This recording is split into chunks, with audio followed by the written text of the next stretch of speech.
You are going to need your copy of the 4 word problems that we are going to work through. We are going to analyze our word problems, say what we know and don't and need to know, represent every problem with a visual, and then write an equation that has a variable that we could use to solve this problem. But we are not going to do any solving in math at this time. Let's read through our first problem. There are 136 boys attending a summer baseball camp. 44 of the campers are younger than 10. 1/2 of the remaining campers are older than 15. How many of the boys, B, are older than 15 years of age? I'm going to make a list of what I know and what I need to know. And I'm going to just say NTK for need to know. And I'm going to go sentence by sentence through my problem. There are 136 boys attending summer baseball camp. Well, I know there's 136 boys, so I'm going to write that down. 136 boys. 44 of the campers are younger than 10. And so if I'm younger than 10, that means I'm less than 10. So I'm going to represent younger with a less than sign just above it. So now I know 44 or less than 10 equals 44 boys. That tells me 44 boys are less than 10. Then I see the word 1/2. I don't know about you, but when I see numbers written as words, sometimes I forget about them. So I am going to write 1/2 next to my half to remind me that I have a half there. Half of the remaining, that is important, campers are older than 15. If I'm older than 15, then I'm greater than. I'm going to put my greater than symbol here. So half of the remaining. I'm going to keep that word because it doesn't say half of all the boys. It's just half of the remaining are greater than 15 years of age. My question is my need to know how many of the boys, and we're representing boys with the letter B, are older than 15 years of age. So I want to know number of boys, which is also being represented with a B. Older than, we said, was greater, so are greater than 15. And I have analyzed this problem to see what I know and what I need to know. Now I want to represent this problem with a visual. My favorite visual is a strip diagram. I'm going to just draw my box. The total number of boys at the summer camp, I'm going to put here across the top, is 136 total boys are at the summer camp. I know this small little box over here are the boys or the campers that are younger than 10, and that was 44 boys. So I can fill in this section with 44. Now when it says remaining, I'm going to switch colors so you can see. The word remaining is what is left. Here are my remaining boys at the camp. Well, it says that half of them are greater than 15 years of age or older than 15 years of age. So of this number that I get here, I have to find half.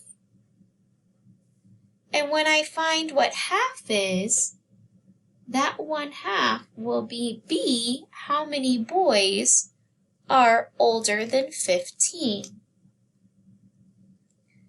Now I'm going to represent this with an equation that I could use to solve this problem if I was going to do the math, which we are not going to do right now. I could, to find b, I want to know what that equals, so I'm going to start with my b. b equals, well, to find this green line, the first thing I have to do is take my total and take that 44 away. So I'm going to do 136 minus 44. And because that's the very first thing I have to do, keeping order of operations in mind, I'm going to put a parenthesis around it to make sure it happens first. After I take that 144 away, now I'm left with the green bar.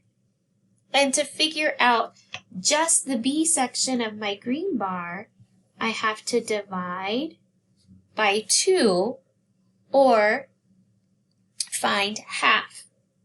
This is an equation that I could use to solve this problem. On your next problem, I will read it aloud, but I want to see you go and analyze and find what do you know and what do you need to know. Dan has 6 pencils. Anne has 12 pencils. Jan has 8 pencils. If Dan, Anne, and Jan give half of their pencils to some kindergarten children, how many pencils will be left? And we're going to represent that with a P.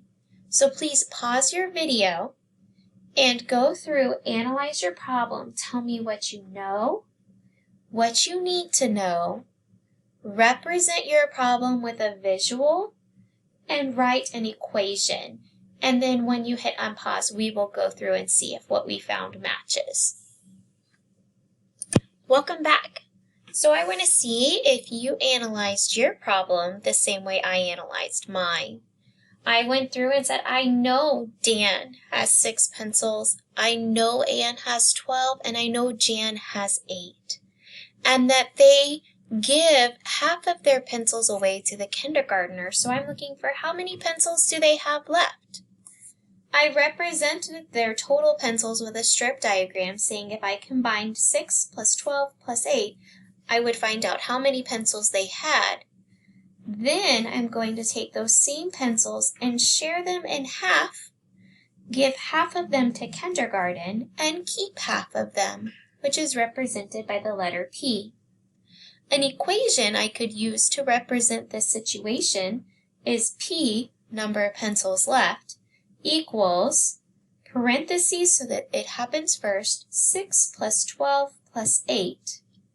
Close my parentheses and take my total number of pencils and divide it by 2 to show me giving half away. Let's look at one more problem. We're going to look at this one together. The perimeter of a rectangle measures 52 inches. If the length of the rectangle is 16 inches, what is the width? Let's go through and analyze our problem and tell what we know and what we need to know. I see the word right here, perimeter. I know that perimeter is my distance around.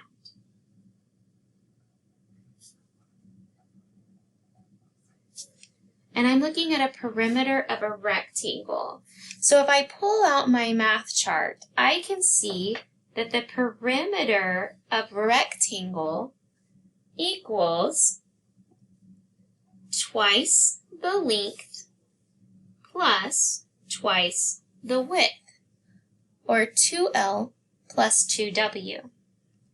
And I can see that the rectangle's perimeter is 52 inches.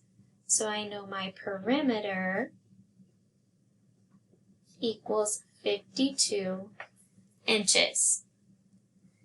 The length is 16. My question, or my need to know, is what is the width of the rectangle, and I'm going to use W to represent that. So my need to know is my width which I'm going to represent with a W. I'm going to draw a visual to represent the situation. So I have a rectangle, and it says that my length is 16 inches. So I know this is 16 inches and this is 16 inches because a rectangle has two lengths. Now my width, this is what I'm looking for, so I'm going to label these both W because that is the variable that we are using. And I know that my total perimeter is 52 inches. So filling in my formula, my perimeter P is 52 inches, and that equals twice my length. I'm going to put them in parentheses to keep them together. So my length, 16, twice, joined with or added with twice my width.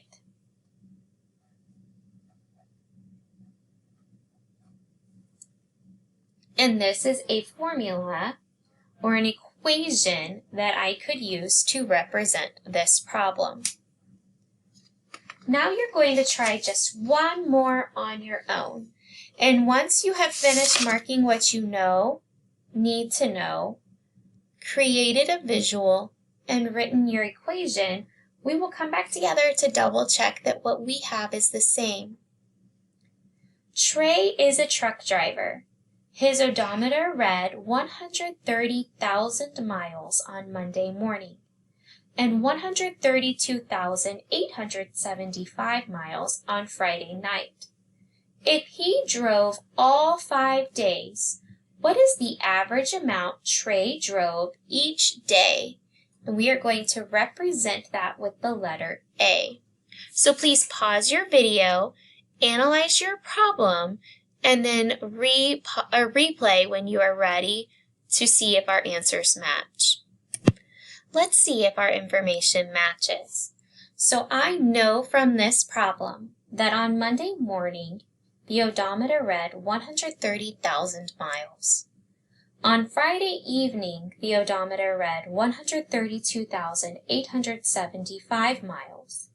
And I know that Trey drove for 5 days. I need to know how many miles did he drive each day, represented by the letter A in my equation. The visual I drew was to have my strip diagram showing that my total mileage that I had driven by the end of the week was 132,875.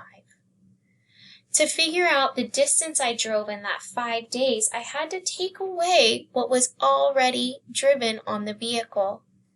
And this section here is what I was left with. I needed to divide this section into 5 equal groups to show this is every day that Trey drove, and that the distance he drove each day is represented by an A. The equation that I wrote to represent this problem is A, his miles each day, equals 132,875 minus 130,000. Then I take that amount and divide it by 5.